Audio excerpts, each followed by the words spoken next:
જ્યાં બી તલાવ બ્યુટિફિકેશન થયા છે, જ્યાં આરસીસીના પાળા બન્યા છે, બાયોલોજિકલી એ તલાવ ડેડ થઈ ગયા છે. મોટાભાગના તલાવમાં ડ્રેનેજના પાણી હોય, એટલે જ્યાં પાણી ભરેલા હોય છે ત્યાં ડ્રેનેજના પાણીની આવક હોતી હોય છે.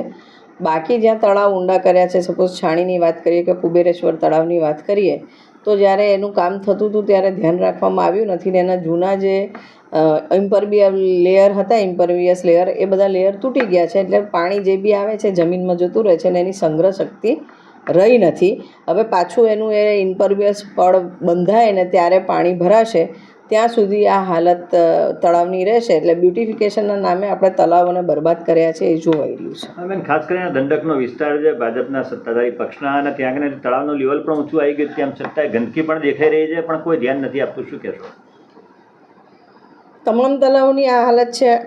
કુબેરેશ્વર તળાવની બી આ જ હાલત છે, ભાજપના દંડકની છે. પણ દંડક ફક્ત એમના વોર્ડ માટે તો નથી, પદ અધિકારી છે. આખા શહેરના તમામ તળાવોની રિસ્પોન્સિબિલિટીઝ એમની છે. જ્યારે અનેક તળાવો પુરાઈ ગયા છે, અનેકની હાલત ખરાબ છે, અને કરોડો રૂપિયાનો ખર્ચો જ્યારે સફાઈના નામે તળાવોના સફાઈઓના ઇજારા આપવામાં થતા હોય છે અને એનું મોનિટરિંગ ના થતું હોય, તો ડેફિનેટલી જવાબદાર અધિકારીઓ પર પગલાં લેવાની તો ફરજ એમની બને જ છે. પણ પદ અધિકારીઓ જો આ અધિકારીઓને સામે કડક કાર્યવાહી નથી કરી શકતા, તો ક્યાંક એમનો એ અધિકારીઓને છાવરવા પાછળનું કારણ શું છે એ તપાસનો વિષય છે.